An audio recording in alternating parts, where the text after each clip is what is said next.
교육표를 같이 한번 읽어주세요. 그리스도를 닮아 자라가는 그림이. 오늘 우리에게 주신 하나님의 말씀은 잠언 1장 7절입니다. 같이 한번 읽겠습니다. 시작. 여호와를 경외하는 것이 지식의 근본이거늘 미련한 자는 지혜와 훈계를 멸시하느니라. 제목을 같이 한번 읽어주시죠. 시작. 여호와 경외가 왜 지식의 근본인가. 잠깐 외투를 벗겠습니다. 외투를 입으면 덥고 벗으면 춥고 어떻게 해야 될지 잘 모르겠어요. 아이들과 큐티를 집에서 이렇게 좀 묵상을 하시나요? 어떠세요? 네. 조심스러운 질문이네요. 보니까 잠언을 계속 하다 보니까 잠언의 어려움들이 있는 것 같아요.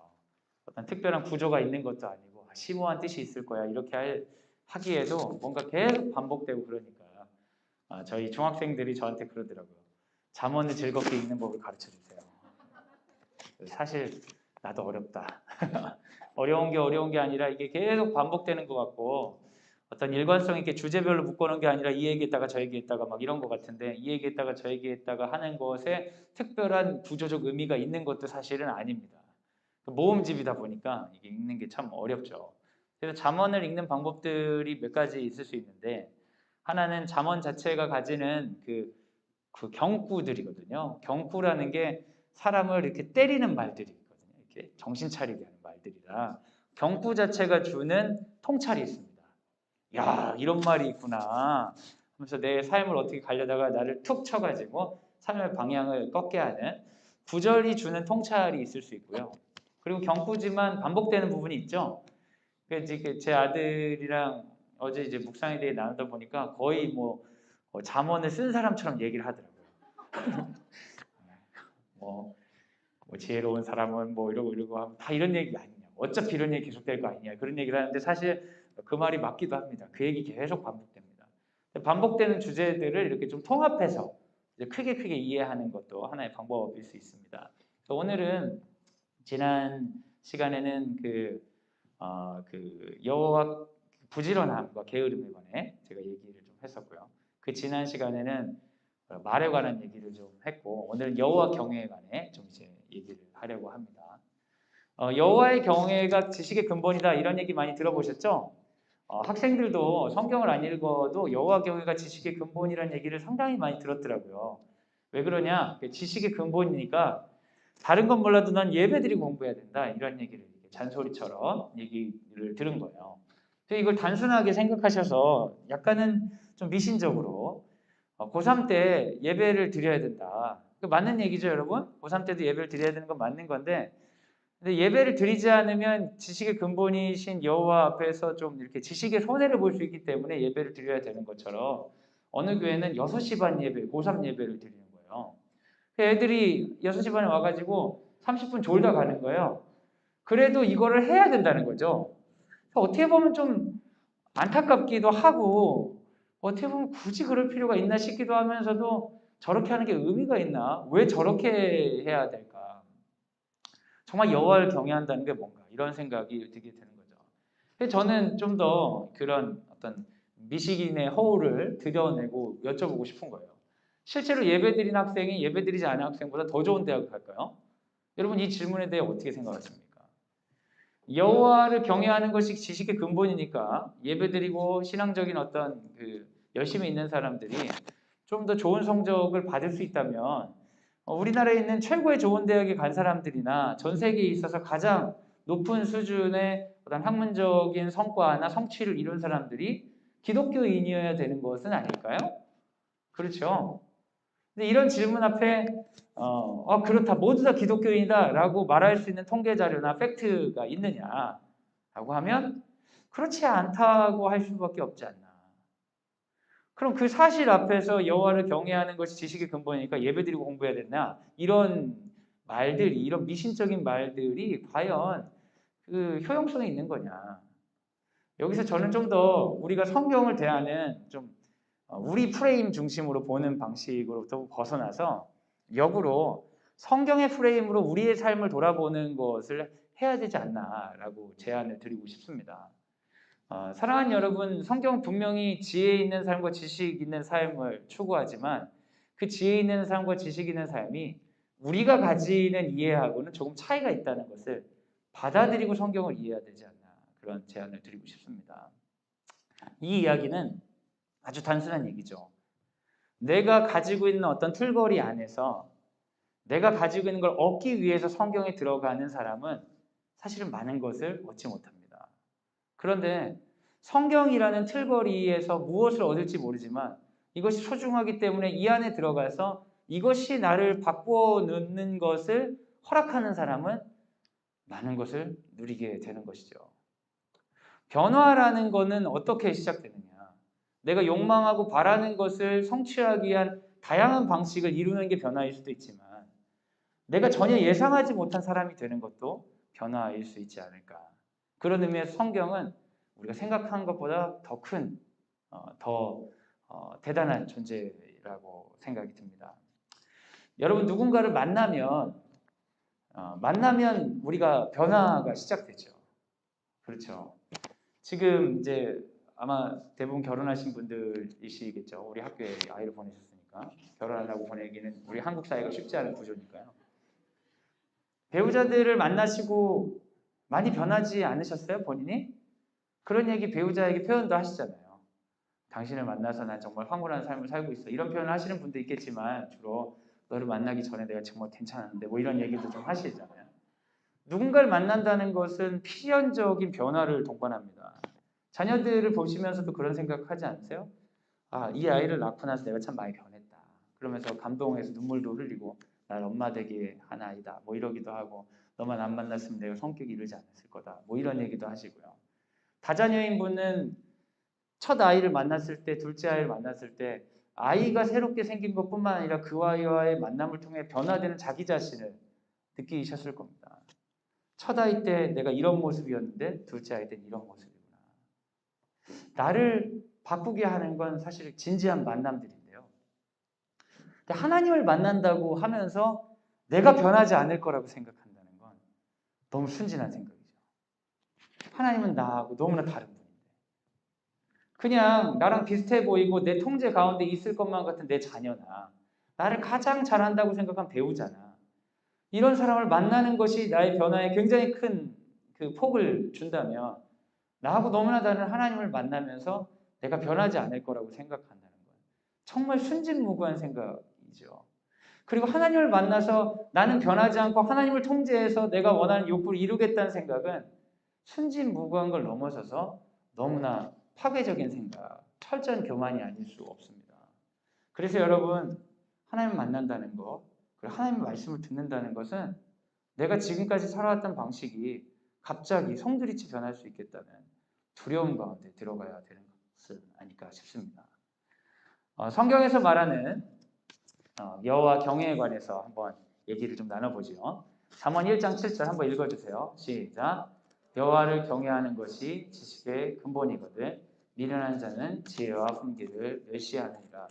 분명히 성경은 지식과 지혜의 근본으로서 여호와 경외를 말하고 있습니다. 여호와는 우리가 알고 있으니까 이제 경외라는 건 무엇이냐? 경외는 번역된 언어죠. 경외는 공경과 두려움이라는 한자어인데 원래 원어는 이라 이렇게 있습니다. 이라. 근데 이제 영어로 경외는 그냥 fear죠. 우리 공경과 두려움, 경외라는 단어가 굉장히 표현을 잘했는데 원래 원어는 그게 두려움입니다. 두려움. 여호와를 두려워하는 것은 지식의 근본이다. 그럼 여호와를 두려워한다는 건 뭘까? 이것을 보여줄 수 있는 어떤 그 그림 언어들은 뭔가? 그래서 제가 성경 구절 몇 구절을 찾아봤는데요. 이사야 11장 3절 한번 읽어주세요. 시작. 그가 여호와를 경외함으로 즐거움을 삼을 것이며 그의 눈에 보이는 대로 심판하지 아니하며 그의 귀에 들리는 대로 판단하지 아니하며. 하나님께서 어떠한 사람들을 메시아를 보내주시는데 그 메시아의 특징은 여호와를 경외하는 자예요. 여호와를 두려워하는 자예요. 여호와를 두려워한다는 건 어떤 식으로 표현되냐면 그의 눈에 보이는 대로 심판하지 않고 그의 귀에 들리는 대로 판단하지 아니한다는 거예요. 그러니까 여호와를 경외하는 사람의 특징이죠. 자기도 눈이 있고 자기도 귀가 있어요. 그런데 보이는 대로 들리는 대로 판단하지 않는다. 그럼 어떤 뜻일까요? 여호와께서 어떻게 보시는지, 여호와께서 어떻게 판단하시는지를 자기의 의견으로 삼고자 결정한 사람이 여호와를 두려워한다는 거죠. 열왕기하 5장 15절 한번 이거 열왕기하 아닌데 히스기야인데 히스기야 5장 15절 한번 읽어주세요. 시작. 나보다 먼저 있었던 총독들은 백성에게서 양식과 포도주와 또 은 40세겔을 그들에게 빼앗았고 또한 그들의 종자들도 백성을 압제하였으나 나는 하나님을 경외함으로 이같이 행하지 아니하고. 이게 무슨 말이냐면 히스기야가 총독으로 이스라엘 땅에 왔을 때 다른 사람들은 내 급여는 이 정도 되니까 급여 내놔라 받고 일을 했는데 자기는 하나님 경외하니까 급여를 받지 않겠다는 거예요. 왜냐하면 이 사람이 이 땅에 온 것은 민족 부흥을 위해서 왔기 때문에 자신은 그 소명과 부르심 때문에 왔기 때문에 모두 받아도 되는 권리라고 생각하는 걸 난 받지 않겠다. 왜? 난 하나님 경외하니까. 이 사람은 어떤 거예요? 자기가 하는 일을 그저 월급 받는 일로 자기 권리 주장하는 일로 생각하지 않고 하나님의 일로 받아들이겠다는 거예요. 하나님을 경외한다는 것에 어떤 구체적인 예들이 성경에 많지 않습니다. 근데 이것을 통해서 여러분 좀 아실 수 있겠죠. 하나님을 경외한다는 것은 내가 보이는 대로, 내가 느끼는 대로가 아니라 하나님이 어떻게 보시고 하나님이 어떻게 느끼시는지에 관해 내가 차용하겠다는, 그걸 받아들이겠다는 것이고, 하나님을 경외한다는 것은 내 삶의 순간순간들을 어떤 권리나 어떤 계약이나 이런 식으로 바라보지 않고 하나님께서 어떻게 느끼시는지, 하나님의 소명으로서 어떻게 반응하기 원하시는지에 따라 살겠다는 결단이 있겠다는 거예요. 그 사람이 어떻게 말을 하고 어떤 행동을 하고 어떤 판단을 하고 어떻게 살아가는지가 하나님과 관련되어서 이해되어야 된다는 거죠. 그 이유는 하나님을 두려워하기 때문에 그런 사람이 하나님을 두려워하는 사람이다. 그럼 이제 내 마음대로 하지 않고 하나님 기뻐하신 걸 하는 사람인데 그분 존재가 두렵기 때문이다 라고 하면 여러분 생각해보면 여호와를 믿는 게 별로 안 좋은 일인 것 같아요. 그렇지 않아요? 여러분 누군가가 여러분을 지켜보고 있는 것이 여러분에게 좋은 일이에요? 좋지 않은 일이에요? 여러분 지금 굉장히 딱 봤을 때 제가 연령을 정확히 모르지만 연령보다 더 젊어 보이시고요. 더 괜찮아 보이세요. 그리고 성격도 좋아 보이시고 교양도 넘쳐 보이세요. 이 지나가면서 눈웃음 하시면서 인사해 주실 때 저렇게 훌륭한 어머니들이 우리 앞에 있구나 이런 느낌 제가 굉장히 많이 받아요. 안녕하세요 목사님 이럴 때마다 정말 훌륭한 분들이구나 이런 느낌 굉장히 많이 받거든요. 근데 만약에 이제 감시 카메라를 이렇게 여러분 집에 이렇게 딱 켜놓고 이게 한다면 여러분 삶이 어떠시겠어요? 그걸 누군가 지켜본다는 생각만 해도 불편하시잖아요. 그죠? 그런데 지켜볼 뿐만 아니라 누가 여러분의 삶을 계속해서 교정한다고 생각해 보세요. 지켜볼 뿐만 아니라 교정한다고. 그러니까 내가 뭘 했어. 그랬더니 그렇게 하면 안 돼 라고 얘기하는 거예요. 그래서 열심히 그 사람 마음에 맞추려고 뭔가를 해갔는데 그거 아니야. 계속해서 내 삶을 누군가 교정한다고 생각해 보세요. 그런 사람이 여러분 좋게 느껴지세요? 근데 그 교정하는 사람이 심지어 두려워. 여러분 하나님 믿는 게 어떻게 느껴지세요? 화장실에 내가 앉아있는 걸 누가 지켜보는 거예요. 내가 뭔가 잘 못하는 일이 있는데 그거 잘하나 못하나 이렇게 지켜본다고. 여러분 삶이 답답하게 느껴지지 않으세요? 하나님 믿는다는 것을 잘못 이해하면 굉장한 어떤 그 죄책감과 강박증으로 느껴질 수 있어요. 그 탁월한 심리학자였던 프로이트가 그런 말을 했죠. 종교란 집단적 강박증이라고. 여러분 강박증이 뭔지 아시죠? 자기만의 의식과 자기만의 방법을 취하지 않으면 불안이 오는 거예요. 불안을 해소하기 위해서 자기만의 의식과 어떤 그 방법들을 차용하는 거죠. 예를 들면 손이 깨끗함에도 불구하고 손을 씻지 않으면 마음이 불안한 거죠. 이 쓸데없는 행위 같지만 그것을 함으로써 내 마음의 평안을 느끼는 거죠. 나만의 의식들이죠. 그게 굉장히 강해져서 다른 사람에게 불편함을 주고 자기 삶에 어려움을 주는 강박증인데 이 종교인들 보니까 집단적 강박증 환자 같다는 거예요. 그냥 살아도 되는데 굳이 주일날 모여가지고 예배를 드려야 마음을 편하게 하고 예배를 드리지 않으면 마음 불안하게 느끼고 이 강박증 환자들 아니냐 이런 식으로 얘기를 하는 거죠. 여러분 그런 얘기에 어떻게 저항하실 수 있으시겠어요? 만약 예배가 즐겁지 않으시다면 저항할 말이 없겠죠. 여러분 신앙생활 가운데 이런 두려움 가운데 하시는 분들이 많습니다. 아이들 중에서도 이제 청년들이 돼가지고 종교로부터 좀 자유를 선포하는 아이들이 있어요. 우리 드림학교 출신들이라도 상담 오면 괴로움이 있는 거예요, 얘네들이. 제가 교회 생활 안 하고 이러고 싶다고 너무 싫다는 거예요, 자기는. 그게 이해가 돼요. 부모님이 어떤 분인지 아니까. 내가 이해가 돼. 종교 생활 너무 싫다는 거야. 근데 차마 그만둘 수는 없대. 왜? 지옥 갈까 봐. 그러니까 최소한의 찝찝함이 있는 거죠. 그게 일종의 강박증이죠. 근데 우리가 가지는 종교 생활이 그런 걸까? 아이를 볼 때 부모님이 사랑으로 보시는데 종교적 영역에 있어서 굉장한 안타까움이 있는데 그 안타까움이 영적인 사랑이 아니라 극도로 불안으로 바라보시는 분이 있어요. 저러다 지 지옥 가면 어떡해요? 근데 그런 분들하고 대화를 하다 보면 도대체 하나님은 어떤 분이야? 얼마나 세상에 그렇게 악랄한 분이 있을 수가 없는 것처럼 느껴지는 거예요. 이 가정을 엄청 두렵게 하고 벗어나면 죽일 것 같고 그래서 정상적인 생활을 못하도록 심리적인 어려움을 주는 존재인 것처럼 느껴지기도 하죠. 그래서 상담을 하는 사람 중에 종교인들을 상담하면 종교를 다 질병으로 취급하시는 분들이 있어요. 종교를 가지신 분들이 종교 때문에 자유를 누리지 못하고 더 종교에 억압되어 있는 경우들이 있기 때문이죠. 포이어바흐와 같은 사람은 기독교의 본질이라는 책에서 종교는 자기가 만든 것을 스스로 소외시켜서 자기가 만든 것에 오히려 자기가 억압당하는 방식이라고 그렇게 표현하기도 하죠. 저는 여호와 경외에 대해 얘기하면서 여호와를 경외한다는 그 두려움이 뭔가에 대해 우리가 좀 깊게 생각해야 되는 것 같아요. 제가 최근에도 어떤 우리 학부모님 아니고 다른 권사님을 상담했는데 이분은 걱정이 너무 많았어요. 걱정이 진짜 많아. 장난이 아니야. 맨날 걱정해. 안 만나고 싶어. 맨날 걱정하니까. 아니, 걱정을 하면 지가 해결하든지 왜 나한테 와서 걱정을 하냔 말이에요. 우리 학부모님도 아닌데. 우리 학부모님들은 괜찮습니다. 우리 학부모님은 괜찮아요. 근데 하여간 왜 나한테 그래? 교구 목사도 있을 테고 이럴 텐데. 하여간 이분이 걱정이 너무 많은 거예요. 그래서 하나님 믿으시는데 왜 이렇게 걱정이 많으시냐고. 그래서 자기가 그러고 그러니까 자기가 말씀도 오고 해야 되는데 그것도 걱정이야. 그것도. 근데 하나님을 믿는데 걱정이 많아. 근데 하나님도 사실 걱정이야. 나 이런 삶을 하나님께서 기뻐하실까? 이게 끊이지가 않는 거죠. 그분에게 종교가 평안이 될까? 근데 말씀을 봐도 해결이 잘 안 된다는 거예요. 근데 이분은 그런 생각을 하는 거예요. 어떤 생각이냐면 말씀을 보거나 어떤 종교적 행위를 했을 때 자신의 심리적인 문제가 소거될 거라고 생각하는 거예요. 근데 여러분 이 두려움에 관해서 여러분이 좀 더 진지하게 생각하지 않으면 어떤 의미에서 사단에게 속을 수 있어요. 선악과를 따먹을 때 사단이 요인이 있죠. 사단이 뱀이 선악과를 뜯어다가 입에 쳐넣은 게 아니잖아요. 잠자고 있는데.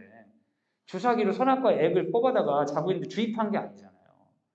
그 사람들이 선악과를 따먹을 수 있도록 했을 때 주요한 원인이 있어요. 그건 바로 하나님에 대한 이미지를 더럽게 만드는 거예요. 동산나무에 있는 모든 열매를 먹지 말라고 하더냐? 그 한마디면 충분한 거예요. 하나님 뭐라고 했냐면 이 모든 것을 먹어도 된다. 그러나 저것은 먹지 말라. 이렇게 말씀하셨잖아요. 근데 사탄이 와서 한마디만 하면 충분한 거예요. 이 모든 나무를 먹지 말라고 하더냐?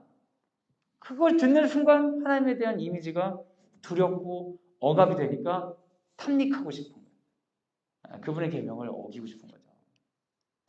성경에 보면 이것이 단순한 두려움이 아닌 걸 알 수 있어요. 아까 읽어드렸던 이사야 11장 3절에 보면 이런 표현이 있어요. 위에 있는 한 줄 읽어주세요. 시작.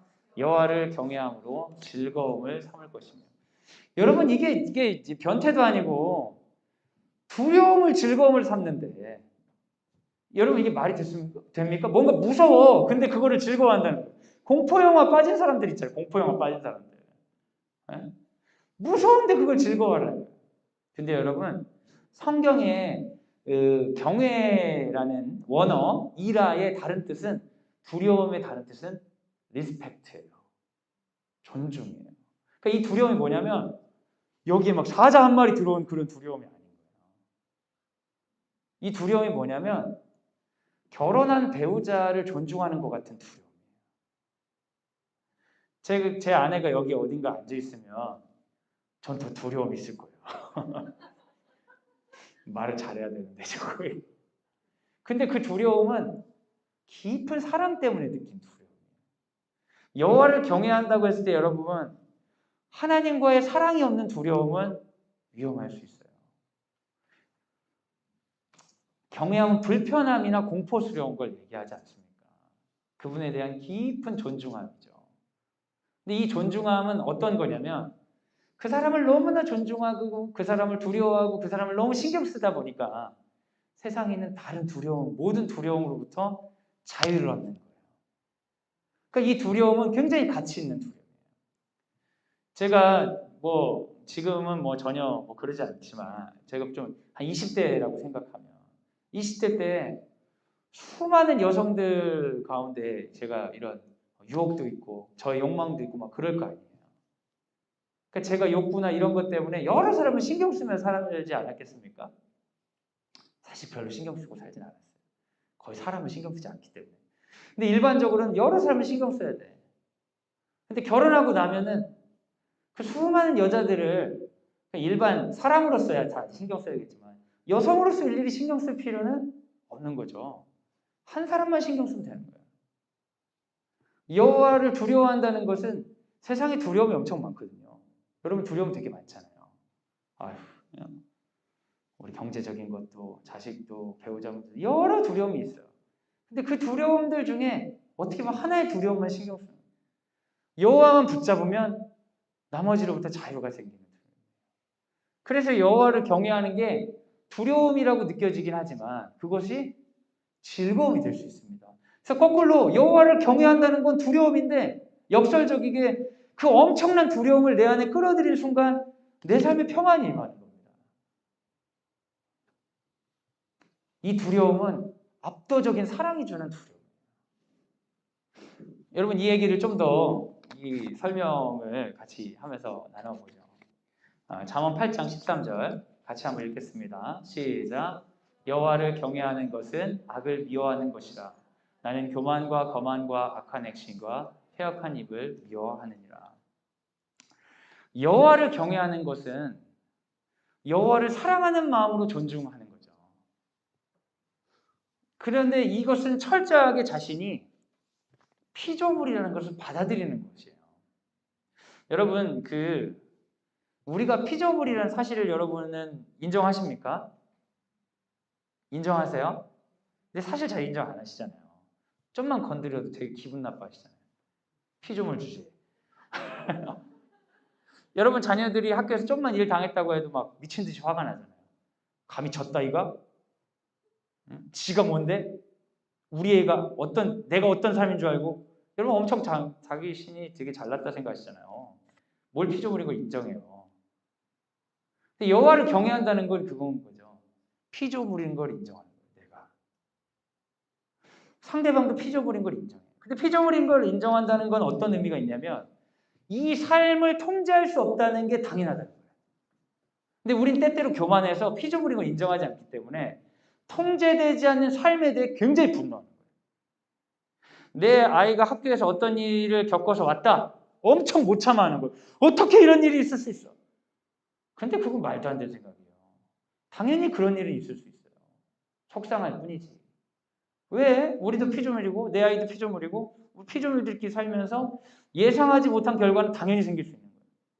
심지어 저는 그런 얘기를 하는 분도 봤어요. 기독교 학교에서 어떻게 이럴 수 있냐. 정말 순진무구한 분이죠. 기독교 학교는 내가 원하는 대로 돼야 된다고 생각하는 사람이에요. 여러분 그런 요구가 얼마나 비합리적이고 이기적인지 아세요? 기독교 학교에서 어떻게 이럴 수 있냐? 그건 무슨 말이에요? 기독교 학교는 철저하게 내 욕구 중심으로 학교가 이루어져야 된다 생각합니다. 여러분 우리가 피조물인 걸 인정한다는 것은 이 세계가 피조 세계라는 것을 인정한다는 것은 내일 전혀 예상하지 못한 일이 일어날 수 있다는 걸 받아들여요. 내가 가진 한계를 수용하는 거죠. 쉬운 일이 어려운 일이에요. 어려운 일이에요. 왜냐하면 우린 때때로 내가 피조물인 걸 망각하고 때때로 우리 자신이 신과 같은 정체성을 가진 줄 알아요. 그래서 내 삶이 내가 원하는 대로 이루어져야 된다고 굉장히 굳게 믿고 있어요. 내 예상이 틀어졌을 때 굉장히 화를 낸다고요. 내가 원하는 대로 되지 않을 때 절망한다. 이것이 내가 피조물인 것을, 이 세계가 한계 속에 주어진 은혜라는 걸 망각하는 거죠. 하나님께서 기뻐하시고 싫어하시는 일이 중요하지 않고 이 삶을 통제하고자 하는 욕구가 우리에게 주인이 되는 것이 우리에게 항상 있는 일입니다. 여호와를 경외하면 어떤 일이 이루어지냐? 아, 내가 창조자가 아니구나. 내가 섭리자가 아니구나. 내가 주인이 아니구나 인정하는 순간 하나님이 주인이시죠? 그럼 내 세계의 일은 끊임없이 불완전하고 통제 밖에 있어도 받아들일 수 있는 거예요. 이것은 저분의 일입니까?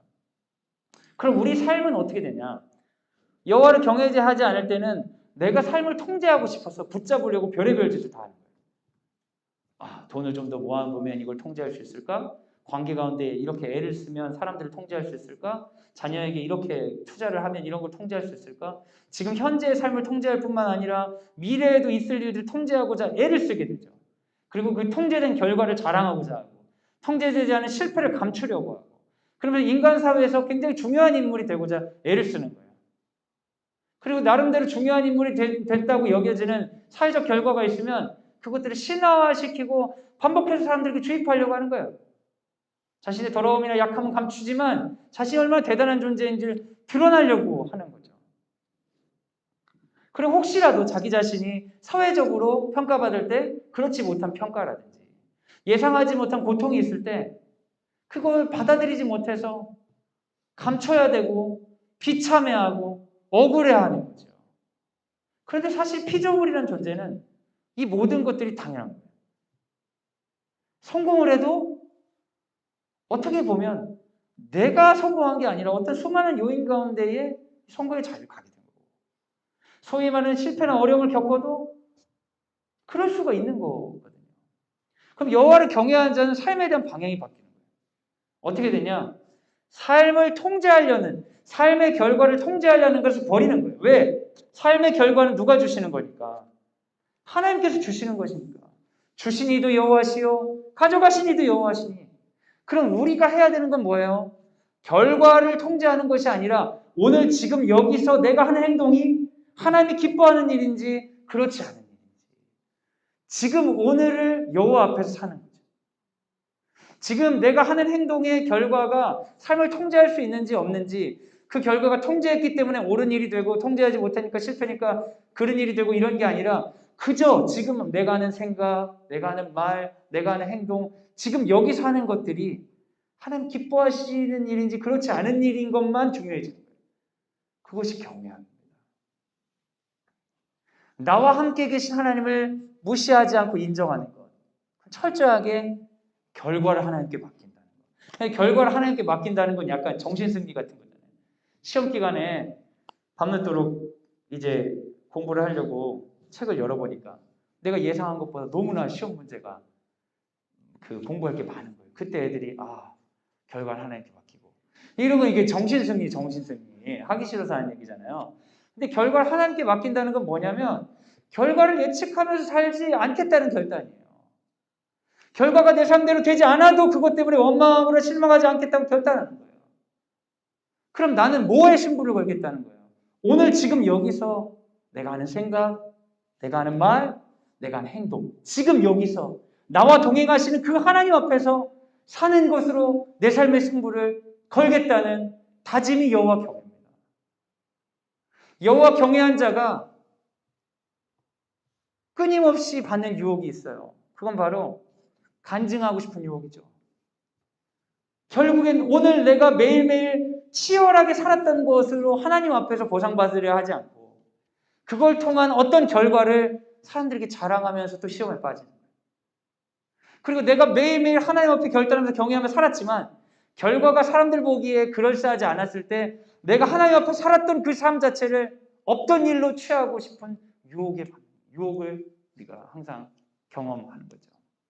근데 여호와를 경외하는 자의 삶은 완전히 다른 삶이에요.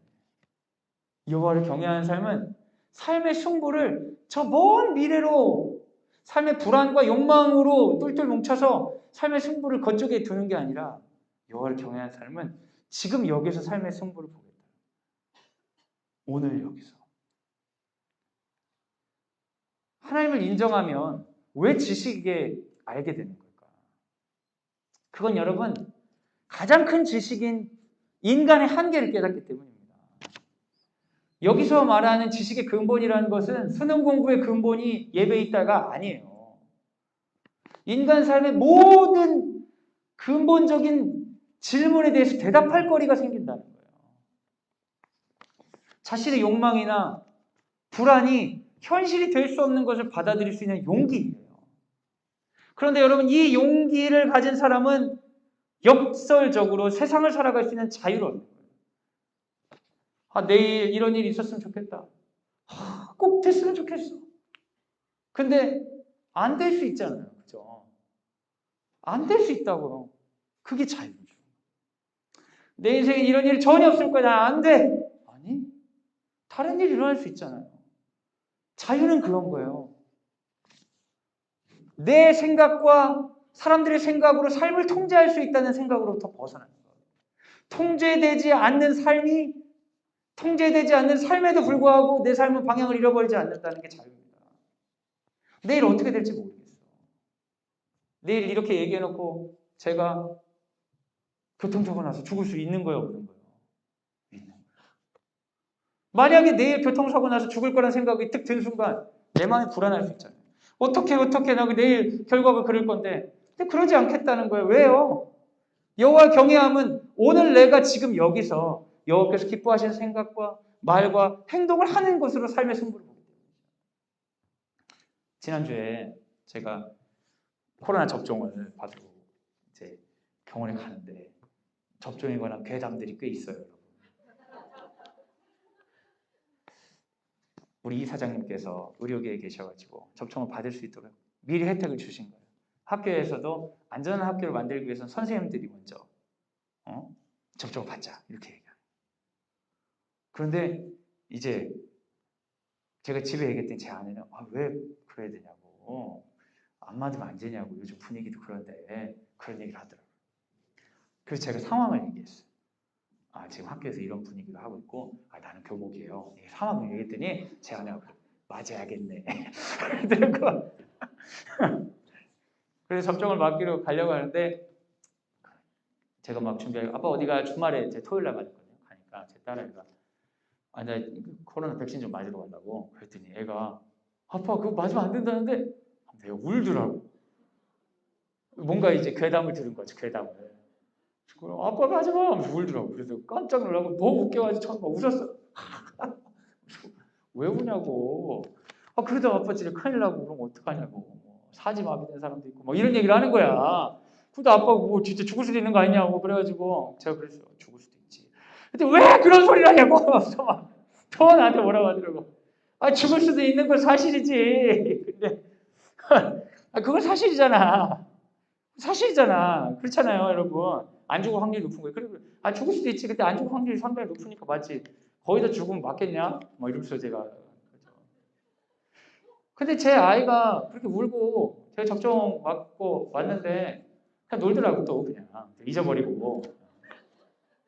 근데 그때 왜 그렇게 불안해하고 왜 그렇게 울게 됐을까? 에? 여러분, 어떤 일이 있어요. 근데 그 일이 실패할 수도 있어. 원치 않는 결과가 있을 수 있어. 근데 그건 사실 아니에요? 근데 왜 우리는 그런 일을 경험하면 받아들일 수 없을까?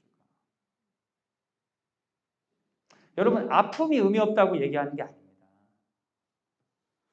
제가 갑작스럽게 이제 그 아버지가 심장마비로 돌아가신 우리 그 졸업생 그 배우자분과 자녀들을 이렇게 상담한 적이 있어요. 너무 아픈 일이죠. 예상하지 못한 일이니까. 너무 아픈 일. 몇 년 동안 아픈 거예요. 가슴이 쓰리고. 아픔이 없다는 얘기를 드리는 게 아니라 그런 일 자체가 없어야 된다는 생각을 갖고 있는 것은 잘못된 일입니다. 여러분, 드림학교를 보내시기 위해 이제 재정적인 여력이 필요하잖아요. 그렇죠? 근데 갑자기 여러분의 삶에서 재정적인 어려움이 생겨서 드림학교 등록도 못하는 일들이 있을 수 있을까요? 있을 수 있어요. 근데 그런 일이 있을까봐 불안해하면서 돈을 모으고 그런 일이 있을까봐 이렇게 사는 삶을 하나님 기뻐하실까? 우리가 이제 북한하고 전쟁이 없으면 좋은데 전쟁이 있을 수 있을까요? 전쟁이 있을 수 있죠. 우리가 기도하면 전쟁이 안 일어나고 기도 안 하면 전쟁이 일어나고 단순히 그런 문제는 아닐 수 있잖아요. 우리가 피조물이기 때문에 피조물들이 기도한다고 해서 그 기도가 현실이 되어야 될 필요는 전혀 없다고요. 우린 그냥 기도하는 거지. 근데 그런 일들이 일어난다면 지금까지 우리가 예상하고 우리 아이들 기르면서 이러면 좋겠다 꿈꾸고 했던 것들이 다 없던 일처럼 될 수도 있잖아요. 그죠? 그러니까 굳이 가르칠 필요 없는 건가요? 사랑하는 여러분, 미래나 현실이나 한 발짝 앞을 내다볼 수 없는 게 우리인 것을 받아들인다면 그것을 알아들은 순간부터 우리는 방향을 잃어버려요. 선택해야 돼요. 뭘 선택하냐면 앞으로 닥칠 수많은 위협을 막을 수 있는 최대한의 방법들을 구축해야 돼요. 이게 일환이고 또는 어차피 방어해도 안 돼. 난 주인이 아니니까. 그러니까 인생의 허무함을 받아들이고 대충 살아버려. 근데 여호와를 경외하는 사람은 그 1번 안과 2번 안이하고 다른 안을 살 수 있어요. 그게 뭐냐? 결론은 어차피 그분이 가지고 계시다면 그 결론이 긍정적이든 부정적이든 결국 그분께서 우리의 영혼을 책임지신다면 이 생애가 즐겁든 아프든 최종 결론은 그분 생애 안에 있는 거라면 오늘 나는 여기서 하나님 기뻐하신 생각과 말과 행동을 하는 거예요. 그것이 내 삶의 결론이 이기는 여호와 경외죠. 그게 세상에서 제일 중요한 지식인 거예요. 욕망과 불안이 아닌 하나님과 함께하는 존재로서 세상을 조망하는 능력을 가진 사람은 세상으로부터 자유로워지기 때문에 그것은 세계에 있는 모든 지식보다도 중요한 근본이 되는 거죠. 그 근본적인 지식을 망각하고 내가 열심히 공부해서 성공한 사람이 돼야지, 내가 지금 가진 재능을 잘 발휘해가지고, 제가 아는 친구들 중에 정말 재능이 있었지만 운동하다가 부상 입어가지고 대학도 못 간 친구도 꽤 있어요. 우리가 알고 있는 수많은 지식들을 쓰지 못하는 친구도 있어요. 정말 똑똑한 친구가 있었는데 고등학교 때 공부를 잘하니까 기숙사에 친척 중에 있었어요. 기숙사에서 그 공부를 하게 했는데 2층 침대에서 2층 침대 무너졌어요. 그래서 그 안에 깔린 거예요. 그래서 머리에 충격을 받고 그 고3 때였는데 공부를 잘하니까 기숙사에 가둬놓고 기숙사가 필요도 없는 학교인데도 그래서 그 공부를 그때 할 수가 없게 됐어요. 여러분 이런 일들이 많은 일은 아니지만 있을 수 있나요? 없나요? 있다고요. 어떻게 살겠어요 우리가? 건강한 줄 알았더니 질병이 있다고 어느 날 갑자기 발견될 수 있지 않겠어요? 그럼 어떻게 살겠냐고. 모든 것들을 다 예비하고 사실 수 있겠어요? 모든 걸 다 막아 사실 수 있겠어요? 뭐 어떻게 우리가 이 삶을 통제할 수 있겠어요? 불가능하다. 통제할 수 있는 걸 하는 거지. 그죠? 건강관리도 하고 준비도 해. 하지만 결론은 누구의 것이에요? 우리의 것이 아닌 거예요. 그럼 가장 오늘을 살아가는 지혜는 뭐냐? 그 결론을 붙잡고 있는 그분이 기뻐하시는 생각과 말과 행동을 하며 살겠다. 그러면 살면서 느끼는 어떠한 결과와 상관없이 그분께서 우리의 영혼과 삶을 책임지신다. 그게 지식의 근본이다. 그것이 오히려 수많은 불안을 받아들이는 것이 가장 우리에게 자유를 주는 방법이다. 그래서 여호와를 경외하는 것이 지식의 근본이라는 것이죠. 잠언 15장 16절 같이 한번 읽겠습니다. 시작. 가산이 적어도 여호와를 경외하는 것이 크게 부하고 번뇌하는 것보다 나으니라. 돈 많은 사람이 낫죠. 기본적으로는. 근데 여러분 이 얘기를 교회 다니는 사람이, 교회 다니고 가난한 사람이 교회 안 다니는 부자보다 낫다 이렇게 이해하시면 안 돼요. 여기서 말하는 여호와 경외의 무게감이 굉장히 다르다는 거예요. 내가 가난하지만 당당할 수 있는 이유는 내 삶의 승부는 재화가 아니라 오늘 내가 여기서 마음으로, 말로, 행실로 여호와 앞에 서 있느냐. 이거라고 믿는 사람이 많은 걸 가졌지만 여전히 닥쳐올지 모르는 불안 가운데 어쩔지 몰라 하는 사람보다 행복하고 더 낫고 당당한 삶을 살 수 있다는 거예요. 여호와 경외가 주는 선물이 있습니다. 어떤 게 있냐면 여호와를 경외하면 사람에게 겸손이 임하는 거예요. 여호와를 경외하지 않는 사람은 교만합니다. 자기 마음대로 세상이 될 것만 같아요. 그리고 거꾸로 교만도 있어요. 내가 원하는 대로 세상은 절대 안 움직일 것 같아요. 근데 여호와를 경외하는 사람은 겸손이 있어요. 내가 원하는 대로 세상이 되지도 않고 내가 기대하는 일들이 안 이루어지지도 않아. 그래서 여호와를 경외하는 자들은 겸손하게 기도할 수 있는 사람이에요. 그 욕망과 불안으로부터 정서적 자유가 생기죠. 여러분 그런 정서적 자유가 있으면 건강한 관계가 이루어져요. 그 하나님의 임재 연습이라는 책을 혹시 읽어보셨어요? 아주 얇은 책인데 제가 알라딘 중고서적에 가가지고 하나님 임재 연습 그걸 이제 검색해서 샀어요. 책 읽는 거야 뭐 그 자리에서 읽을 수 있지만 사고 싶어서 얇은 책이라 좀 정가를 주고 사기 좀 아깝더라고요. 출판사에 계신 분들 죄송합니다. 알라딘에서 그 책이 몇 권 있더라고요. 근데 전부 앞에다 이렇게 써 있어. 사랑하는 누구야, 너의 신앙생활 어쩌고 다른 것도 사랑하는 누구야. 선물용으로 팔렸다가 중고서적에 나오는 책이더라고요. 되게 좋은 책인데 그 제가 산 책은 민재한테 준 책이에요. 그 민재가 누군지 모르겠어요. 다시 시작할 시간이 거의 다 되었다가 여하튼 그런 거예요. 근데 그게 로렌스 형제라고 나이 들어가지고 뭐 군인도 했다고 뭐 했다 다 실패한 사람이 수도사가 돼서 성직자가 아니니까 주방 봉사를 하는 거예요. 남자 수도사. 요리하는 남자 수도사인 거죠. 근데 이 사람이 남자 수도사 요리만 하는데 사람들이 그 사람이 가지고 있는 하나님의 임재에 너무 감동을 해가지고 신부님들이 배우러 오는 거예요. 어떻게 당신은 하나님 앞에 평안합니까? 그래서 신부님들한테 편지를 써준 거예요. 하나님 계속 생각하십시오. 그렇게 쓴 책이 하나님의 임재 연습입니다. 여러분 정서적 자유는 관계에서 건강함 줍니다. 여러분 관계에 불안함 되게 많으시죠? 여호와를 경외하는 자들이 엄청 자유로워져요. 여러분 여호와를 경외하는 거를 시도해 보세요. 저 여호와 경외하고 있는데 성경 보고 있는데 그런 거 말고 진짜 경외함, 그분의 두려움, 그분을 느끼는 것이 지금 있는 거예요. 임재 안에. 옆에 있는 것처럼. 그 삶에 대한 왜곡 없는 정직함을 갖게 되죠. 속이거나 이런 것들을 경외함 가운데서는 있을 수 없기 때문에 정직한 사람이 되는 거예요. 그러니까 그것 때문에 주는 삶의 유익들이 있죠. 잠언 15장 33절 한번 읽어주세요. 시작. 여호와를 경외하는 것이 지혜의 훈계라. 겸손은 존귀의 자리입니다. 여호와를 경외하면 겸손이 따라옵니다. 10장 27절 읽어주세요. 시작. 여호와를 경외하면 장수하느니라. 그러나 악인의 수명은 짧아지느니라. 여호와를 경외하면 여호와 앞에 살니까 평안하게 사니까 장수한다는 거예요. 이건 미신적인 게 아니야. 교회 다니는 사람은 오래 산다 이런 미신이 아니라고요, 여러분. 교회 다니는 사람 중에 새벽 예배하다가 사고 나신 분도 있고 교회 다니면 오래 다니는 이런 미신이 아니라 실제 여호와를 경외하면 그 사람의 자유가 있기 때문에 그 자유가 그 삶을 연장시키는 부분이 있어요. 잠언 15장 16절 읽어주세요. 시작. 가산이 적어도 여호와를 경외하는 것이 크고 부하고 번뇌하는 것보다 나으니라. 비참하게 여기지 않고 당당하게 여기고 넉넉하게 살아갈 수 있는 힘이 여기 있습니다. 잠언 22장 4절 읽어주세요. 시작. 겸손과 여호와를 경외함의 보상은 재물과 영광과 생명이에요. 그렇게 정직하고 당당한 사람들이 같이 일하고 싶고 하니까 그런 사람들이 재물도 얻을 수 있고 영광과 생명도 얻을 수 있다는 거예요.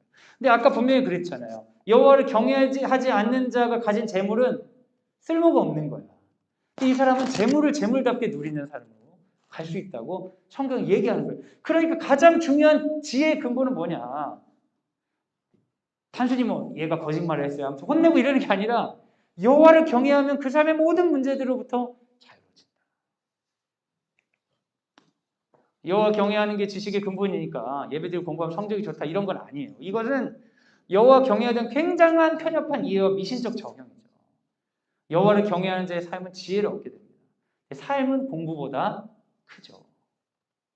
그래서 여호와 경외하는 것을 가르치는 건 엄청 남는 일이에요. 근데 이거는 단순히 말로 가르칠 수는 없어요. 잠언이 여러분 읽으실 때 잔소리처럼 느껴지세요? 어떠세요? 너무 책 좋다고 느껴지세요? 잔소리처럼 느껴지세요? 엄마들이 되게 좋아하는 책이 잠언이고 애들이 제일 싫어하는 책이 잠언이에요. 여러분 잔소리는요. 어차피 하지 않는 일을 들으면 잔소리고요. 어떤 일을 하고 있는 사람에게 이 말들은 생명의 말이 될 수 있습니다. 그 축구 경기 같은 거 보시면 감독이 계속 말을 해요. 네? 어떻게 하고 저떻게 하고 어떻게 저떻게 하고 이게 잔소리예요? 중요한 말이에요. 그런데 그 축구를 하지 않는 사람이 한테 그 얘기를 계속 한다고 해요. 야, 공 집중해야 되고 옆 사람 봐야 되고 맨날 하던 소리 하는 거예요. 그 감독이 막 새로운 소리를 하는 게 아니라고요. 그런데 지금 경기를 뛰는 그 사람에게 그 소리는 생명과 같은 소리인 거예요. 잠언을 읽을 때 여러분 이게 생명과 같은 소리가 되려면 여호와를 경외하는 삶 가운데 내가 뛰어들고 있어야 이게 생명력 있는 삶인데 별로 경외하지 않는 사람은 잔소리입니다. 그러니까 우리 중학생들이 하나부터 열까지 다 잔소리가 되는 거예요. 이게 다 어차피 크게 여호와 경외하지 않는데 길을 예언을 계속 들으려니까. 근데 지금 축구 막 뛰고 있는 사람들한테 맨날 했던 그 소리가 잔소리가 아니라 생명의 소리가 되는 거죠. 넓게 보고 패스할 때 신경 쓰고 집중하고 뻔한 소리 아니에요. 생명의 소리가 될 수 있습니다. 여호와를 경외하는 그런 방법들을 제가 여러분과 좀 나누려고 합니다. 제가 이것을 설교하기 전에 실험을 해봤어요. 3월부터 그러니까 그래도 좀 한 2달 이상 실험을 해본 거죠. 실험을 해봤는데 처음에 실험을 하게 된 이유는 어디죠? 선한목자교회 유기성 목사님이 예수 동행일기 이런 것도 쓰시고 24시간 예수 바라보자 이런 거 하시면 너무 좋잖아요. 너무 좋아. 근데 올해 들어서 1시간 기도하기 뭐 이런 운동들 막 하시더라고요. 그래서 야 이거 너무 좋다. 1시간 기도하기. 우리 학부모님들 가운데 기도 운동이 일어나면 좋겠다. 그래서 부모님들한테 제가 전에 얘기 드렸듯이 1시간 기도하기 좀 해보시면 어떠냐고. 근데 이제 이걸 한번 봐보시라고. 우리 학교 되겠는지 안 되겠는지. 전 강요하는 거 싫어하기 때문에 되면 하고 안 되면 안 하는 게 좋으니까. 근데 이제 한 두 분이 하신다는 거예요. 1시간 기도하고 있다는 거예요. 근데 제가 마음 부담이 확 왔어요. 왜냐면 저는 그렇게 시간 정해서 기도 안 하거든요. 하고 싶을 때 하고 안 하고 싶을 때 안 하고 이러니까. 근데 제가 얘기해놓고 안 하면 안 되니까 제가 이제 그때부터 1시간 기도를 하기 시작했어요. 1시간 기도를 하니까 그 시간을 정해놓고 그렇게 기도는 제가 잘 안 했어요. 뭐 사실 저는 뭐 부끄럽지도 않아요. 저는 그냥 제가 안 한 거에 대해 당당해. 항상 제가 기도하는 척을 여러분에게 한 적이 없어. 여러분도 다 알고 있는 거지. 제가 별로 기도하지 않고 이런 거. 제가 그냥 그래서 시간을 정해놓고 해보니까 옛날에 고등학교 때 대학교 때는 기도하는데 그냥 그렇게 시간이 모자르고 막 그랬는데 나이가 들어서 목사가 돼서 기도를 하는데 왜 이렇게 기도가 어려운지 모르겠어요. 1시간 기도는 하겠는데 너무 졸리는 거예요. 못 살겠는 거예요. 졸려가지고 기도하다가 뭐 꿈속으로 헤매다가 갑자기 주님을 얘기했다가 딴 생각했다가 막 이렇게 거의 제정신이 아니더라고요. 그래도 1시간 해야 되기 때문에 1시간 계속 붙들고 있다가 야, 안 되겠다. 내 방법을 찾아야겠다. 어떻게 하면 기도할? 그러니까 원대까지는 기도가 되고 어떻게 하면 되고 하다가 막 여러 방법을 찾는 거예요. 제가 1시간 기도를 하려고. 그러다 보니까 이 쓰면서 기도하는 거는 제가 되더라고요. 그래서 기도를 쓰기 시작했어요. 근데 글씨를 쓰면 제가 악필이거든요. 글자 잘 못 써요. 제가 교육대학원 다닐 때 수업 시연하면 전부 교수님들이 극찬을 했어요. 수업 너무 잘한다. 그러나 이제 극찬하는 건 이제 혼내려고 하는 얘기예요. 수업을 너무 잘한다. 그러나 판서가 좋지 않다. 글자는 교사의 글자가 아니다. 선생님은 글자가 아니다. 근데 글자가 악필이라 글을 쓰면 짜증이 나. 제가 글을 쓰면서 그래서 글자는 타자를 치면서 제가 기도를 하기 시작했어요. 타자를 치면서 기도하니까 1시간이 금방 가요. 졸리지가 않아. 내 방법을 찾았다. 그래서 타자를 치면서 기도하고 제 매일매일 제가 큐티 이거 올리잖아요. 큐티 정말 제 스스로가 참 존경스러워요. 그런 거. 나 같은 인간이 그걸 매일매일 올리고 있다는 게. 근데 어느 순간에 이거 타자를 치면서 기도하다 보니까 그 묵상을 기도하면서 쓰면 되겠다. 저는 기도 1시간, 묵상대로 1시간 이러니까 막 정말 너무 괴롭더라고요. 그래가지고 그 중에 한 반절 정도는 묵상 쓰는 시간 놓고 그 나름대로 그걸 뭘 이렇게 조정을 했어요. 해가지고 하면서 이 1시간 기도가 완성이 됐어요. 그러면서 매일매일 그날 있었던 일들에 관해서 하나님께 대화하고 다음날 있을 일들에 대해 기도하고 그렇게 사는 것들을 하면서 엄청 놀라운 마음의 평안이 임하더라고요. 그 제가 지금 다 40 돼가지고 이제 목사 생활 이렇게 하다가 이제 와서 이런 얘기를 하는 게 참 죄송하긴 한데 그 여호와를 경외하는 방법 중에 하나는 기본적인 나의 생각 가운데 여호와를 계속해서 초청합니다. 내 생각을 예수님으로 채우는 것. 내가 하는 말과 행동이 어디서부터 왔는가. 그래서 성찰하고 매일매일 점검하는 거예요. 여호와를 경외하는 것의 승부는 삶의 결과에 있지 않습니다. 제가 대한민국에 있는 어떠한 그 목사님들 중에 제일 부유하고 제일 유명하지 않잖아요. 근데 제 안에 당당함이 있어요. 그 당당함은 어디서 오겠어요? 막 큰 교회 담임 목사가 가지는 아주 연봉이 높은 사람들이 가진 당당함이 아니라 제가 가진 당당함은 내 여호와 앞에 서 있다는 당당함이거든요. 근데 그게 엄청난 자유를 줘요, 여러분. 그래서 제가 여러분에게 정말 권면하고 싶은 건 여호와를 생각하는 데 시간을 들이고 그것들을 점검해 보시라는 거예요. 요한복음 14장 26절 같이 한번 읽겠습니다. 시작. 보혜사 곧 아버지께서 내 이름으로 보내실 성령 그가 너희에게 모든 것을 가르치고 내가 너희에게 말한 모든 것을 생각나게 하리라. 성령께서 우리의 생각 가운데 역사하길 원하십니다. 여러분 어떤 생각 많이 하세요? 그 생각의 범위를 예수님 이야기로 바꿔보세요. 그러면 삶이 미래로 빼앗기거나 과거의 상처로 가지 않고 오늘 여기 머물 수가 있어요. 그게 굉장한 평안을 줍니다. 복받는 지름길, 지식의 근본이에요. 사실 여러분 신앙생활 열심히 하시지만 여호와를 경외하는 삶의 태도를 가지고 살지 않으시면 대부분 잃고 계실 수 있습니다. 예수님 믿으면 구원받는다고 여러분 믿으시죠? 안 믿으시는 제가 상당히 여러분 초신자 아니다 생각하고 너무 쓸데없는 설교를 오래 한 것 같네요. 구원의 기쁨부터 얘기했어야 되는데. 여러분 예수님을 믿으면 구원받는다고 믿으시죠? 그런데 구원에 확신이 없잖아요. 구원파가 와가지고 오늘 죽으면 어떻게 될 것 같아요? 그럼 되게 불안하잖아. 거짓말이지. 안 믿는 거지. 알고 있는 거지. 근데 여러분 그 당당함이 어디서 오냐? 내가 경외하는 삶을 살면 굉장히 당당해질 존재가. 한번 시도해 보세요. 두 번째 방법은 내 삶을 여호와께 집중하기 위해서 단순한 거예요. 어떤 친구들이나 청년들이나 어른들이 막 그런 거 물어볼 때 있어요. 하나님 믿는 사람 이런 거 해도 돼요? 되고 말고는 지가 정해야지 왜 나한테 물어보는 거야. 그러면 해도 된다고 하면 목사님이 뭐 술 마셔도 된다고 했다니 목사님 어쨌든 이런 내 핑계 될 거 아니에요. 안 된다고 하면 목사님 때문에 내 삶 억압받았고 막 이럴 거 아니에요. 물어보질 말라고 물어보지. 지가 결정을 해야지. 여러분 즐거움을 줄이면 좋은 점이 뭐가 있냐면 금욕적인 삶이 꼭 좋은 거 아니에요. 금욕적인 삶은 잘못하면 정서적 상처가 돼요. 그래서 금욕적인 삶을 사는 사람의 특징이 누구냐면 다른 사람을 괴롭혀요. 도덕적인 엄마들을 보고 너무 착한 엄마들 보면 애가 힘들겠다 느낌 탁 와요. 안 그러면 남편이 잡히거나. 근데 막 경거망동하고 함부로 하는 사람들 보면 저 남편 어떻게 살까? 그러면 집에 가면 또 잘하는 사람들이 있어요. 네.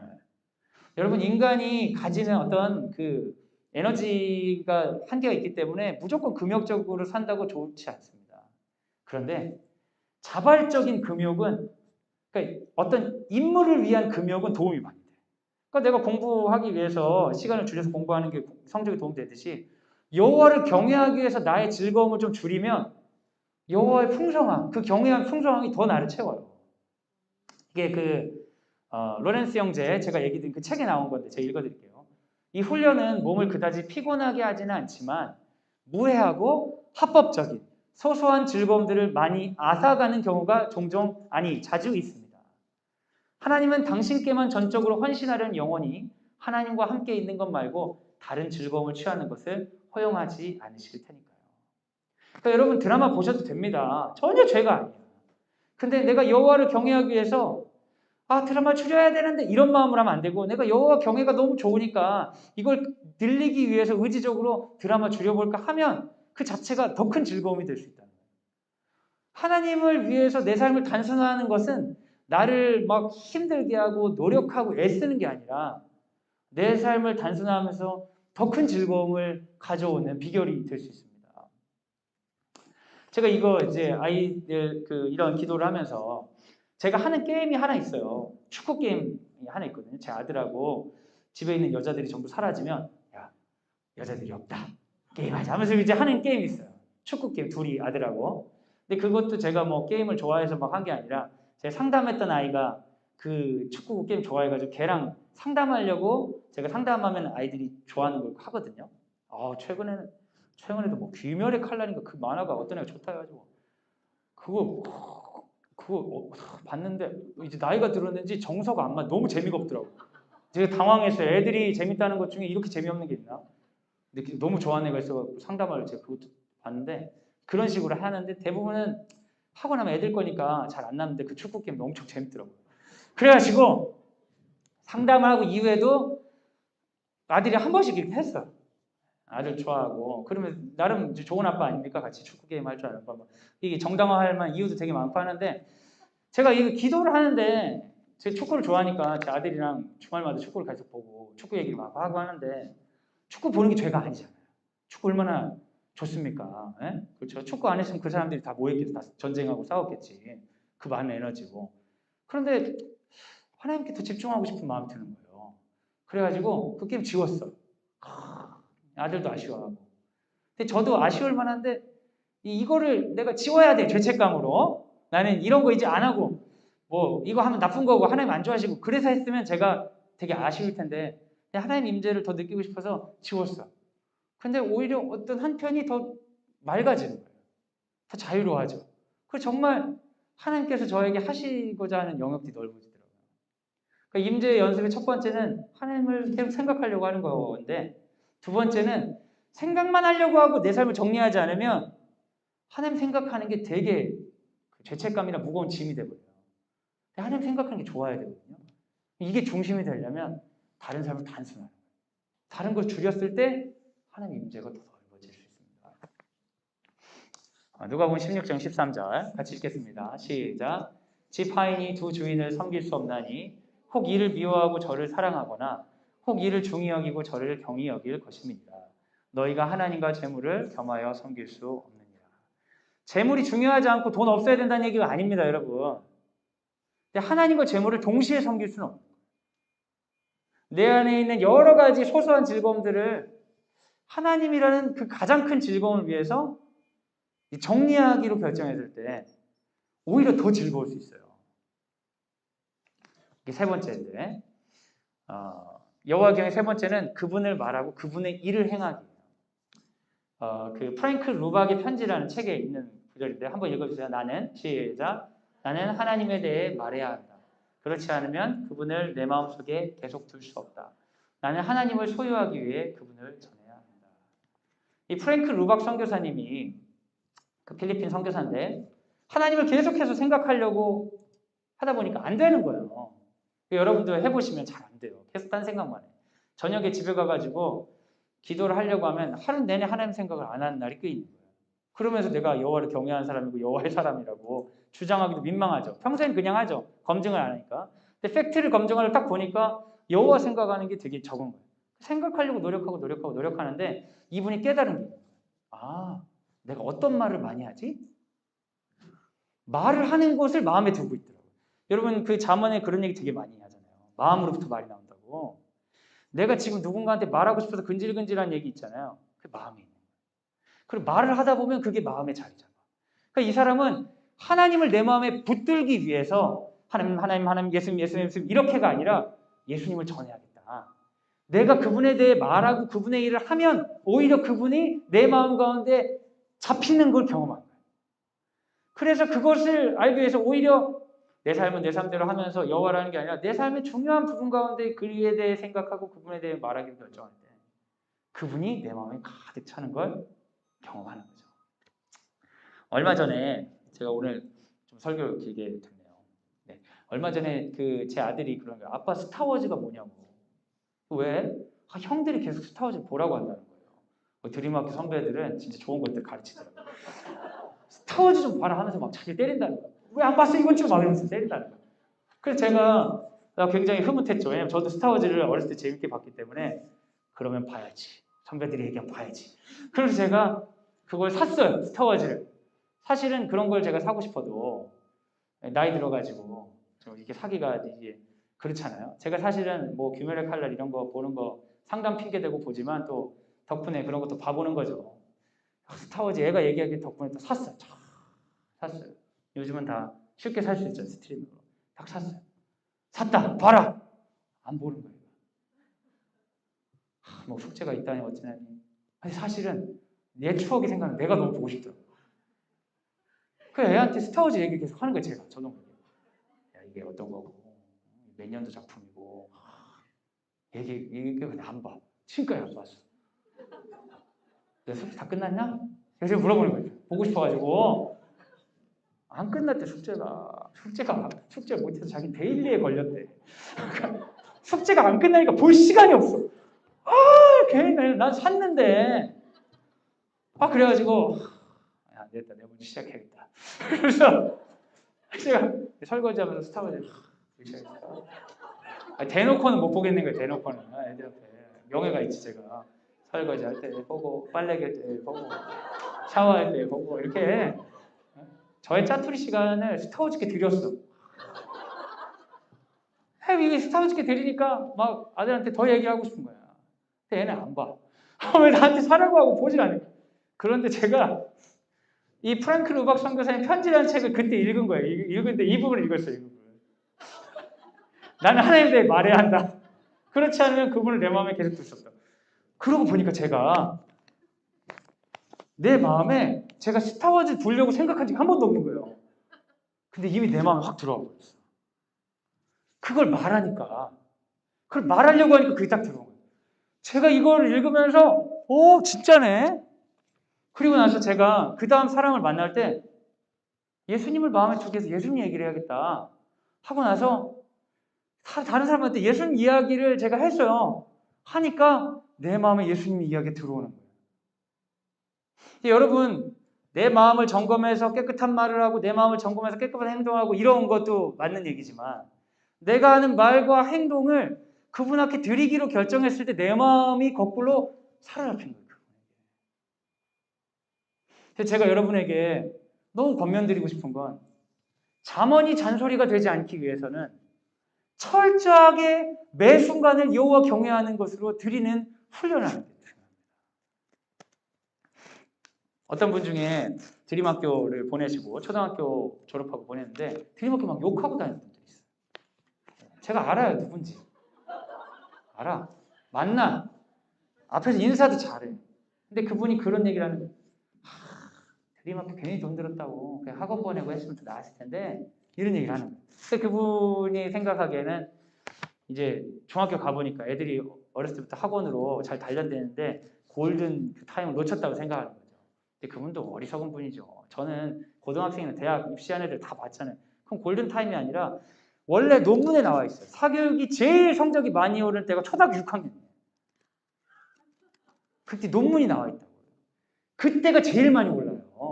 그러니까 그 아버지는 그 타이밍을 아버지란 얘기를 해버렸네. 죄송해요. 그분은 초등학교 때 안 보내서 지금 자기 애가 공부를 못하는 줄 아는데 내가 그 애를 알고 있잖아. 그게 아니에요. 다른 요인이 있어요. 여하튼 여러분 그런 분들이 어떻게 생각하냐. 드림학교 보냈을 때 먼 미래의 뭔가의 결론에 도움이 될 것이다 생각하고 학교를 보내는 거예요. 어리석은 사람인 거야. 그러면 실패할 확률이 높죠. 그건 드림학교를 보내는 다른 학교를 보내는 똑같아. 여기서 배워야 되는 최고의 지식은 뭐냐면 매일매일 여호와를 경외하는 거예요. 결론이 바깥에 있는 게 아니라 여기에 있다는 걸 믿고 오늘 하루하루를 주님께 드리고자 살았던 그 순간들로 스스로 당당해지는 것이 기독교인의 당당함이에요. 우리 가운데 더 큰 부자도 있고요. 더 가난한 사람도 있고 좀 이렇게 잘생기신 분도 있고 좀 이렇게 놀라게 생긴 분도 있고 그렇잖아요. 다. 그런 걸로 당당해지려고 하면 어떻게 해야겠어요? 돈 없는 내 자신을 감추고 못생긴 내 얼굴을 끊임없이 플라스틱 서저리를 막 하고 그러면서 누군가가 기대하는 사람이 된다는 것은 불가능한 일이잖아요. 어차피 안 될 일이잖아요. 그렇게 노력한다고 해서 사람들이 나를 알아주지 않을 확률도 상당히 있잖아요. 근데 여호와를 경외하는 자는 어떤 사람이에요? 지금 오늘 여기서 여호와께서 기뻐하시는 생각, 기뻐하시는 말, 기뻐하시는 행동을 함으로 나는 내 삶은 여기서 완결되는 거야. 죽어서 천국 갈 수 있냐고 묻는 말에 당당할 수 있는 이유는 오늘 내가 그분의 손을 잡고 있기 때문인 거죠. 오늘 내가 그분과 마음을 교류하고 있기 때문인 거죠.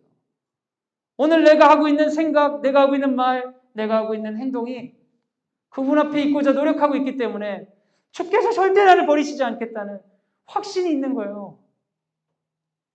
예수 그리스도의 십자가의 보혈이 나와 그분을 지금 이렇게 연결시켜져 있는 이 확신이 여기 있는 거죠. 아무리 남들이 구원이 확실하다고 한다고 확신한 거 아니잖아요. 사랑하는 여러분, 가장 중요한 지식의 근본은 여호와를 경외하는 것입니다. 그걸 믿고 그 경외함을 내 삶에 가져온 순간부터 잠언의 이야기는 잔소리가 아니라 열심히 격려하는 감독의 축원이 되는 것이에요. 우리 삶 가운데 잠언의 금원들이 생명력 있는 말씀으로 살아가기를 예수님의 이름으로 축원합니다. 같이 이제 기도하도록 하겠습니다. 우리 같이 기도할 때 우리 자신을 한번 돌아보면서 기도합시다. 우리가 지금 여호와를 경외하고 있는가? 나는 매일 매순간 여호와를 생각하고 있는가? 나의 말과 나의 생각은 여호와로부터 이루어지고 있는가? 돌아보며 주님께 간구합시다. 주님과 동행하길 원합니다. 동행한다는 것을 매 순간을 끌어오길 원합니다. 성령께서 내 생각 가운데 역사하시길 원합니다. 내 행동 가운데, 말 가운데 주님 초청합니다. 오셔서 주인이 되어 주시옵소서. 지금 같이 한번 사랑하는 여러분, 이 시간 우리 자녀들을 위해 기도하기 원합니다. 여러분, 자녀들에 대한 소원이 있으시죠? 그리고 자녀들에 대한 불안함이 있으시죠? 모두 마찬가지입니다. 아이들 열심히 공부하도록 지도해야 되고 미래를 준비하도록 하는 거 맞습니다. 저는 틀리지 않았습니다. 맞습니다. 그러나 우리 아이들을 향한 기도 제목에서의 주인이 되는 건 그것이 되었다. 우리 아이들을 바라볼 때 우리 마음의 주인이 되는 건 그런 것이 되었다. 우리의 주인은 여호와를 경외하는 것. 우리 자녀들에게 전해야 되는 것은 여호와를 경외하는 것을 강요하는 게 아니라 여호와를 경외하는 사는 삶의 자유, 여호와는 경외하는 사는 삶의 당당함, 이런 것들 자녀들에게 전해야 합니다. 우리가 줄 수 있는 유일한 유산이 있습니다. 같이 기도할 때 주님, 나에게 믿음을 주셔서 우리 자녀들과 함께 여호와를 경외하는 즐거움에 동참할 수 있도록 인도하여 주시고 자녀를 바라보는 기도 제목 가운데 주님을 경외하는 즐거움을 주시옵소서. 그 기도가 중심이 될 수 있도록 인도하여 주시옵소서. 자녀들을 위해 같이 한번 기도하도록 하겠습니다. 사랑하는 여러분, 시간이 많이 돼서 이제 중보기도를 하나 하고 마치려고 합니다. 쪽지가 왔는데요. 제가 읽어드리겠습니다. 목사님 중보기도 부탁드립니다. 8학년 김주영, 4학년 김덕영의 어머니 김은정 집사입니다. 5월 28일 서울대병원에서 자궁암 2.5 3기 진단을 받았습니다. 사이즈가 커서 수술을 못하고 먼저 방사선 치료, 항암 치료를 병행하여 진행하려 하였습니다. 2달 동안 매일 방사선 치료를 해야 하는데 서울까지 오가는 것이 힘들어 일산 암센터로 전원해서 목요일 진료 예약을 해둔 상황입니다. 기도 제목입니다. 암을 묵상하는 것이 아니라 늘 함께 하시는 주님만 묵상하며 담대함과 평안함 주시길 기도합니다. 좋은 의료진 만나게 하시고 치료 잘 받도록 체력과 면역력을 올려주셔서 부작용과 후유증 없이 온전하게 치유되고 회복될 수 있도록 치료의 은혜를 내려 주시옵소서. 남편 집사님 서영, 주영, 덕영 세남매 마음을 굳건하게 하시며 한마음으로 묵히고 거듭나는 계기가 될 수 있기를 바랍니다. 엄마의 부재에도 자기 일에 최선을 다하는 아이들 되게 하소서. 이런 기도 제목 주셨습니다. 우리 서영이가 고3인데 정 많은 서영이가 얼마나 놀랄까 싶기도 하고 또 가족들이 얼마나 마음이 아프실까 싶습니다. 사랑하는 여러분, 이런 일들이 우리 가운데 있습니다. 여전히 주원이든 누워있고 질병 가운데 싸우는 우리 학부모님들과 태어날 때부터 가지는 아픔들이 있는 아이들이 우리 안에 있습니다. 아픈 일입니다. 우리가 여호와를 경외한다는 것은 이 일이 아무것도 아니라고 말하는 것이 아닙니다. 이 아픔을 우리는 인정하는 것입니다. 그럼에도 불구하고 주님, 이 삶의 결과를 주님을 경외함으로 받겠습니다. 결단하는 것이죠. 이것은 누군가가 전혀 강요할 수 없는 것이고 그것은 그 영혼에게 베풀어 주신 은혜로 가능한 일입니다. 그리고 같이 좀 기도하기 원합니다. 우리 주영이, 덕영의 어머니가 잘 이겨나가실 수 있도록 기도 제목처럼 매일매일 순간순간 여호와를 경외하며 이겨나갈 수 있도록 기도해 주시기 바랍니다. 그 가족들을 붙들어 주셔서 이 어려운 기간을 잘 이겨나갈 수 있도록 힘을 더하여 주시옵소서. 뿐만 아니라 우리 가운데 있는 많은 아픔이 있는 지체들을 주님께서 인도해 주셔서 매일 순간을 여호와를 경외하며 이겨나갈 수 있도록 힘을 더해 주시옵소서. 결과는 우리가 통제할 수 없으나 그 결과를 넘어서시는 하나님의 평강과 은혜가 붙잡을 수 있도록 힘을 더해 주옵소서. 이 시간 우리 학교 내에 있는 가정들의 아픔을 위해 같이 기도하도록 하겠습니다. 같이 기도하겠습니다. 사랑하는 주님, 우리가 복을 받기를 원합니다. 사람들이 생각하는 복과 다른 복을 우린 구합니다. 여호와를 경외하는 자에게 주시는 그 생명의 복을 우리에게 허락하여 주시옵소서. 삶의 다양한 가운데 때때로 우쭐해지고 교만해지고 때때로 절망하게 되고 희망이 다 사라진 것처럼 하나님이 없는 것처럼 고개 숙일 때도 있습니다. 주님, 그런 우리에게 은혜를 베풀어 주셔서 그리스도의 사랑을 부어주심을 믿습니다. 그 사랑으로 말미암아 당당하게 의연하게 그 자리에 있을 수 있도록 여호와를 경외하는 자로 우리를 세워주시옵소서. 무엇보다도 그 복을 사모하게 하여 주사 하나님께서 허락하신 순간 가운데 하나님 앞에 살아갈 수 있도록 인도하여 주시옵소서. 학교를 보호하여 주시고 학교의 교육과정뿐만 아니라 학교 안에 속한 많은 지체들을 붙들어 주셔서 아이들의 문제로, 갈등의 문제로, 질병의 문제로, 어려움들로 기도하는 지체들을 붙잡아 주셔서 순적하게 이끌어 주시옵소서. 결론을 우리가 통제할 수 없으나 오늘을 살아가는 우리의 마음과 우리의 말과 행동이 주님 안에 있을 수 있도록 주께서 은혜를 더하여 주시옵소서. 연약한 지체들의 기도의 손이 강하게 하여 주시고 우리 가운데 연약함들을 들추어내고 판단하는 것이 아니라 더욱더 뜨거운 기도로 공동체가 성화되는 우리 광성드림 공동체 될 수 있도록 인도하여 주시옵소서. 이제는 예수 그리스도의 은혜와 하나님의 사랑과 성령의 교통하심이 주의 말씀을 듣고 여호와를 경외하겠습니다. 그 복을 놓치지 않겠습니다. 다짐하는 사랑하는 광성드림학교 모든 식구들 위해 지금부터 영원까지 함께 하시기를 간절히 축원하옵나이다. 아멘.